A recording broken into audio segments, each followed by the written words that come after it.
Hi friends అందరూ ఎలా ఉన్నారు? నేనైతే చాలా బాగున్నాను. మీరు కూడా అందరూ బాగున్నారు కదా? Welcome to my channel kBT life style vlogs. నేను మీ భారతిని.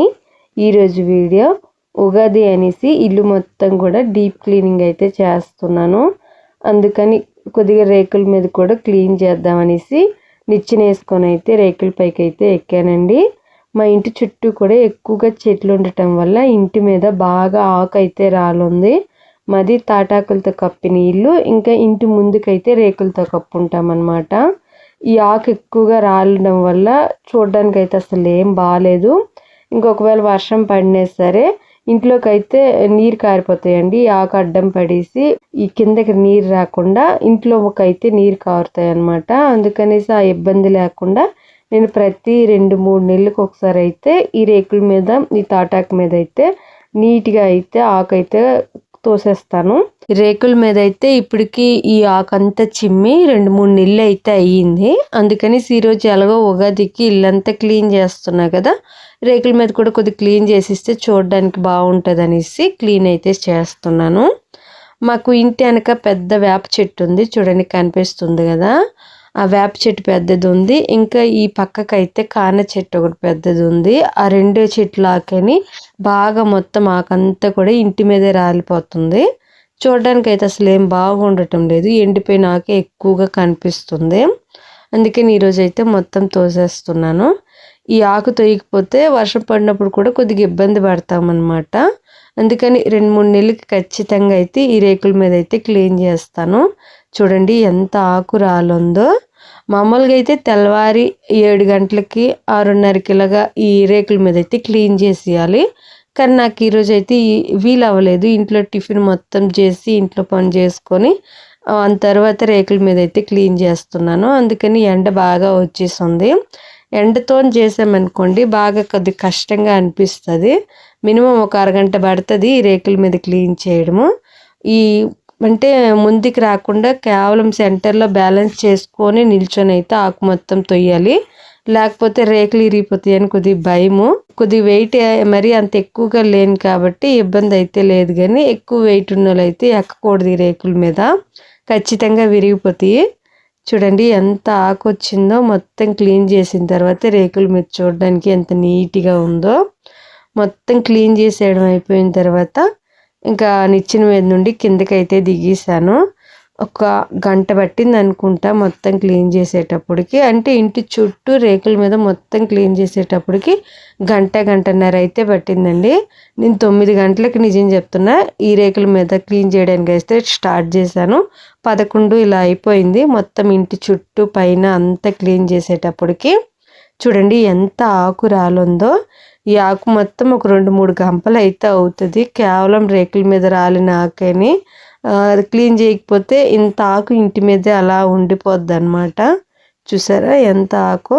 ఇది మొత్తం కూడా ఎత్తేసి ఇంకా చెత్త వేసే దగ్గర అయితే వేసేయాలి. ఇంక ఈ ఆకంతా కూడా ఒక దగ్గరికి కుప్పలాగా అయితే చిమ్మేశాను.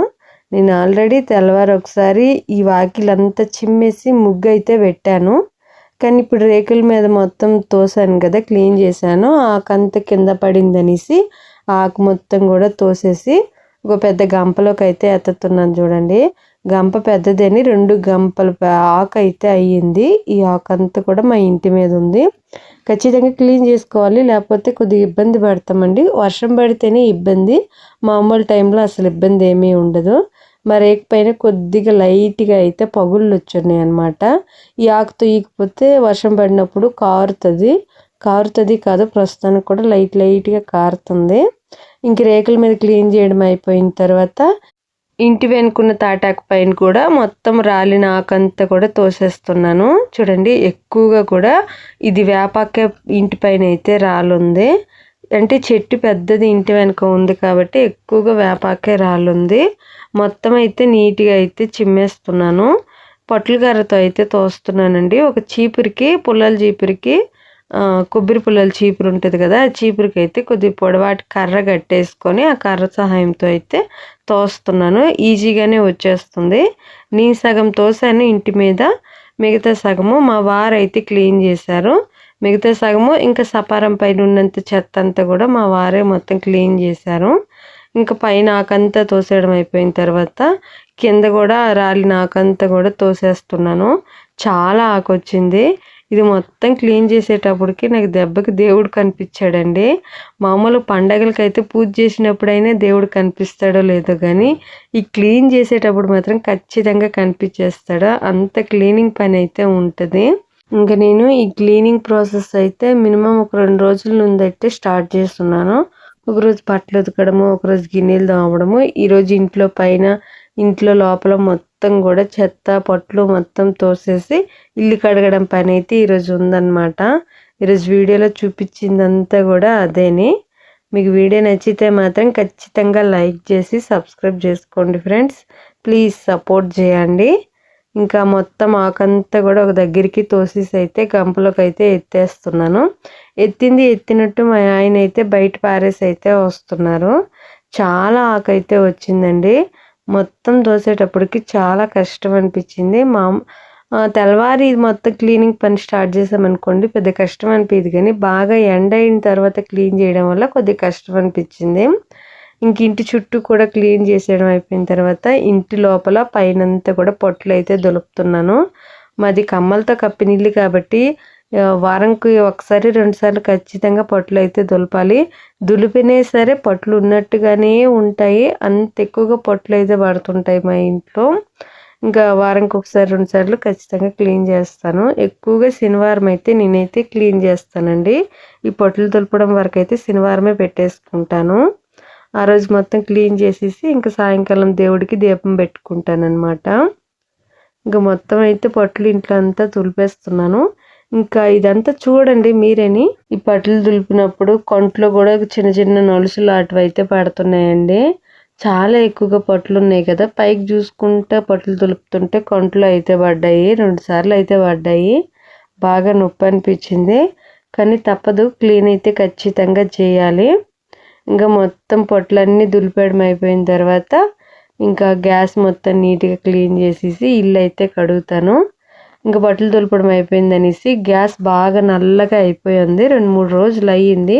కూర ఇవన్నీ చేసి బాగా పొంగిపోయి అయితే బాగా నల్లగా వచ్చేసింది గ్యాసు.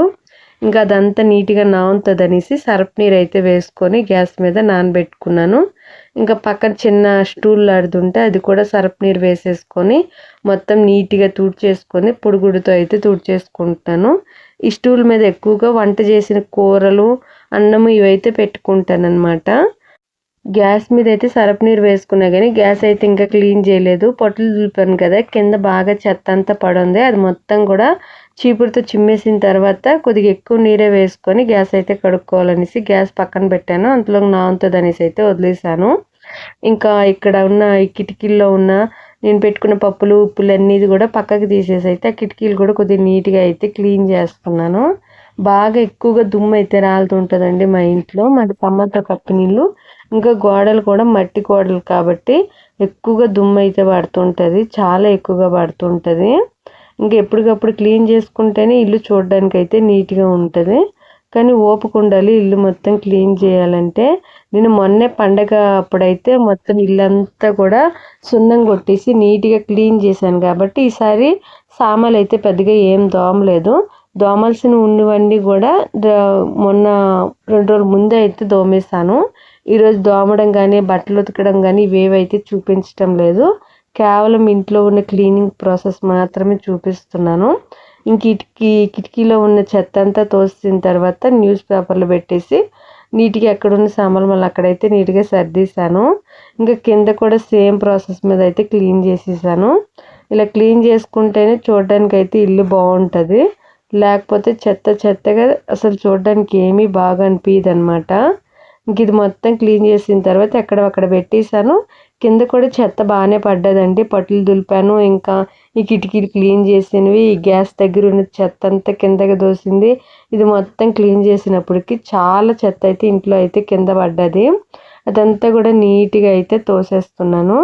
ఎక్కడ కొద్దిగా కూడా వదలకుండా అయితే క్లీన్ చేస్తున్నాను. ఈ గ్యాస్ దిమ్మ వెనక బాగా చెత్త ఉందనేసి ఆ గ్యాస్ దిమ్మ కూడా పక్కకి తీసేసి మరి మొత్తం కింద చెత్త అంతా అయితే తోసేస్తున్నాను. ఇంక ఇది మొత్తం క్లీన్ చేయడం అయిన తర్వాత వంట కూడా చేయాలి. ఇంక కింద కసువు దోసిన తర్వాత ఈ దేవుడి మూలలు కూడా కొద్దిగా నీట్గా క్లీన్ చేద్దామని కాదు, ఇల్లు ఎలాగో కడగాలి కాబట్టి మా దేవుడి పట్టాలు కిందే ఉంటాయి కదా, ఖచ్చితంగా దేవుడి పట్టాలు దేవుడి దగ్గర ఉన్న సామాన్లన్నీ కూడా పక్కకి తీసేసి దేవుడి పట్టాలు పెట్టుకున్న దగ్గర కూడా నీట్గా అయితే కడుక్కోవాలి. దాని తర్వాత మళ్ళీ పటాలన్నీ నీట్గా గుడ్డతో తుడిచేసి బొట్టు పెట్టుకొని మళ్ళీ అక్కడ పెట్టుకుంటాను. ఇంకా దేవుడి పటాల దగ్గర కూడా క్లీన్ చేసిన తర్వాత ఇంకా మొత్తం ఎక్కడ ఇంతలో కూడా చెత్త ఏమీ లేకుండా మొత్తం అయితే తోసేసాను అనమాట. చూసారా ఎంత చెత్త వచ్చిందో, అదంతా మళ్ళీ చాట్లోకి ఎత్తేసి బయట అయితే పారేస్తాను. ఎంత ఉందో ఇంట్లో చెత్త, వారానికి ఒకసారి 2 సార్లు ఇలా క్లీన్ చేస్తూనే ఉంటా కానీ ఇంత చెత్త అయితే రాలుతుంటుంది. ఇంక ఇంట్లో ఉండే చెత్త అంతా తోసిన తర్వాత ఈ గ్యాస్ అయితే నీట్గా కొద్దిగా ఎక్కువ నీరే వేసుకొని అయితే క్లీన్ చేస్తున్నాను. గ్యాస్ అయితే చాలా నల్లగా అయిపోయింది. ఈ గ్యాస్ పెట్టుకున్న బండ ఉంది చూసారా, ఎంత నల్లగా అయిపోయిందో. సరపు నీరు వేసుకొని కడుగుతుంటే ఎంత మురికైతే వచ్చిందో. అది మొత్తం కూడా నీట్గా 2-3 సార్లు నీరు వేసుకొని అయితే కడుక్కున్నాను. బండ అది కొద్దిగా రాయితో ఇచ్చేసిన బండ అండి, అందుకని చూడడానికి అంత బాగాలేదు, ఏమీ అనుకోవద్దు. ఇంకా మొత్తం గ్యాస్ చుట్టూ కూడా క్లీన్ చేసేసిన తర్వాత ఇంకా దాని తర్వాత ఇల్లు కడిగేసి దాని తర్వాత వంట అయితే చేస్తాను. చూడండి ఎంత నీట్గా వచ్చిందో, ఎంత చెత్త ఉందో గ్యాస్ చుట్టూ కూడా. అబ్బా ఎంత వచ్చిందో చూడండి. ఇప్పుడు చూడడానికి కొద్దిగా నీట్గా అయ్యింది గ్యాస్. ఇంకా మొత్తం కొద్దిగా ఎక్కువ నీరే వేసుకొని కడుక్కున్నాను. ఆ నీరు కింద పడినా పర్వాలేదు, ఎందుకంటే ఇల్లు మరిగిని నీరు వేసుకొని కడుక్కుంటా కాబట్టి, అందుకని గ్యాస్ కడిగినప్పుడు కూడా కొద్దిగా ఎక్కువ నీరు వేసుకొని కడుక్కున్నాను. ఇంకా కడగడం అయిపోయిన తర్వాత ఒక పొడిగుడ్డ తీసుకొని అయితే మొత్తం అస్సలు నిమ్మేమీ లేకుండా నీట్గా అయితే తుడిచేసుకున్నాను. గ్యాస్ అయితే మొత్తం నీట్గా రెడీ అయ్యిందండి. ఈ బండ మీద మళ్ళా ఈ యొక్క ఈ బియ్యం గోతాలు ఉంటాయి కదా, అవైతే వేసుకుంటాను. చూడడానికి కొద్దిగా నీట్గా కనిపిస్తుంది. ఇప్పుడైతే వేయను, ఎందుకంటే ఇల్లు కడిగే పని ఉంది. ఆ గోతం కట్ చేసిన తర్వాత వేయాలి, అందుకని ఇప్పుడు వేయలేదు. ఇంకా గ్యాస్ కడిగడం అయిపోయిన తర్వాత ఇల్లు కడుక్కోవడానికి నీటిలో అయితే కల్లుప్పు కొద్దిగా వేసుకున్నాను. కల్లుప్పు వేసుకుని ఇల్లు కడుక్కుంటే నెగిటివ్ ఎనర్జీ అంతా పోతుంది అనేసి అంటారు. అందుకనేసి ఆ కల్లుప్పు వేసుకుని అయితే ఇల్లు మొత్తం కూడా కడిగేసుకుంటున్నాను. చూడండి, ఈ ఇల్లు కడిగడం అయిపోయిన తర్వాత మిగతా పని వంట ఒక్కటే ఉంది, వంట చేయాలి. ఇంక స్పీడ్గా అయితే ఇల్లు కడిగేస్తున్నాను. టైం అయితే 11:30, 11:15 అయితే అయిపోయింది. గంటలోగా వంట చేయాలి. ఇల్లంతే వారానికి ఒకసారి కడుగుతానండి, ఏదైనా పండగలు ఉన్నాయా అన్నప్పుడు కడుగుతాను, అంతేని. మేము ఇల్లు తడిగుడ్డు పెట్టుకోవడానికి ఉండదు, ఎందుకంటే మట్టి గోడలు కాబట్టి తడిగుడ్డు పెట్టినా సరే ఇంట్లో చెత్త అంతా వచ్చినట్టు అనిపించదు. అందుకని ఖచ్చితంగా మరిగిన్ని నీరు వేసుకొని ఇల్లు అయితే కడుక్కోవాలి. ప్రతిసారి ఎక్కువ నీరు వేసుకొని ఇల్లు అయితే కడుక్కుంటాను. తడిగుడ్డు పెట్టుకుంటే అస్సలు ఇల్లు కడిగినట్టే అనిపించదు నాకైతే. మామూలుగా మా అత్తకు కూడా ఫస్ట్ నుండి ఇల్లు మరిగిన్ని నీరు వేసుకొని కడగడమే అలవాటు. మామూలుగా పెద్ద పెద్ద ఇల్లు అయితే తడిగుడ్డు పెట్టేసుకుంటారు. ఇంకా మా ఇంట్లో అది వీలవ్వదు, అందుకనేసి కడిగిన ప్రతిసారి కూడా కొద్దిగా ఎక్కువ నీరు వేసుకొని కడుక్కుంటాను. ఇంకా హౌస్ క్లీనింగ్ అయితే ఇంతేనండి. ఈ వీడియో ఇంతేని. వీడియో నచ్చుంటే లైక్ చేసి సబ్స్క్రైబ్ చేసుకోండి ఫ్రెండ్స్. ప్లీజ్ సపోర్ట్ చేయండి. Thank you. బాయ్.